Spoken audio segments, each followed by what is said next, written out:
Hi Sarah, thanks for coming in today. What brings you in?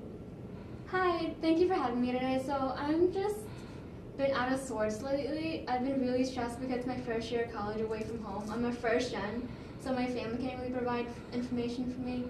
And I moved away from California, so I left all my friends behind. So I don't really have a support system here. I appreciate you coming in. I understand how hard of a time this can be for you, especially because you're beginning college and doing it all on your own. Yeah, I've just been working nights a lot because I have to pay for my meal plan. My parents aren't here to support me with that. And I think because of that, it's been making me really tired during the day since my classes are in the morning. And I don't really have the motivation or energy to completely focus through my classes or do the schoolwork. So it sounds like you're having problems finding motivation to complete your schoolwork because you've been spending so much time working at night trying to pay for your meal plan. Yeah, and because I've been working at night for so long, I think it's affecting my performance a lot. I just got an academic warning last week actually, which brought me in today. So you've had a setback, but what do you think the disadvantages are to your low school performance? Honestly, there's a lot of disadvantages to my grade slipping. I want to become a PA more than anything, and I feel like my performance is not going to allow me to reach that goal. So I understand that these can be hard for you to deal with. Do you see any current advantages to your low school performance?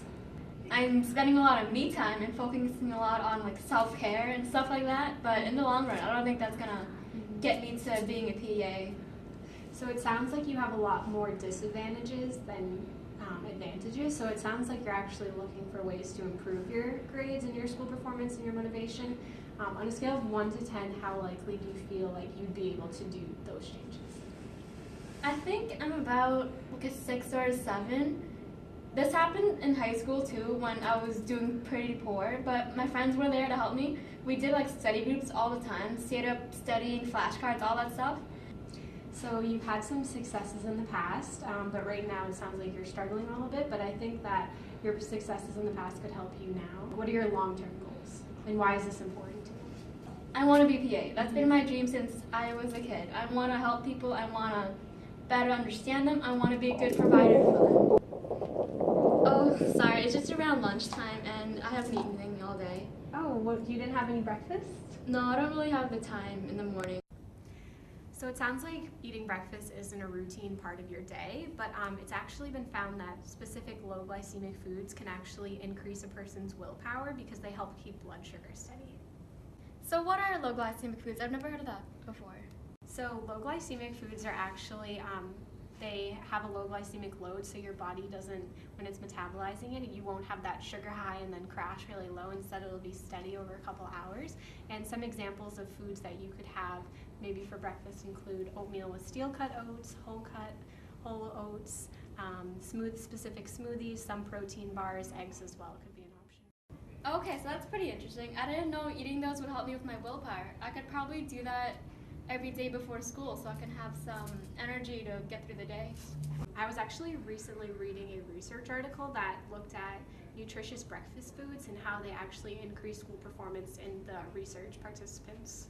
Breakfast in and of itself has been shown to increase school performance, so when you apply the low glycemic foods specifically, your willpower could be enhanced. Okay, I'll see if I can give that a try. That sounds like a great idea. What do you think are specific things that you could have or need to help assist you in making this change on your everyday basis? Well, since I work at night to afford a meal plan in the first place, I don't know if I can afford that extra luxury in the morning. And also, I'm really tired and I'd rather just sleep in every day than get up and make breakfast or take the time to do that. So it does sound like you're interested in making this change, but it sounds like you're mostly concerned with the cost and the time as well. Yeah, I am. Is there anything that can help me with that? So for cost, it would be helpful for you to shop like the weekly circular at the grocery store. You could find different sale items and plan your week out based on what's on sale. You could also check out a farmer's market that sometimes happen once a week. You can find produce there that's fresh and not too expensive. As far as time management, maybe you could try getting up a little bit earlier each morning, or maybe doing overnight oats with the steel-cut, whole-cut oats.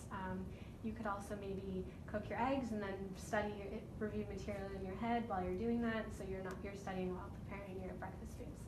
Oh wow, I didn't know about any of that. That sounds like a really good idea. Thank you.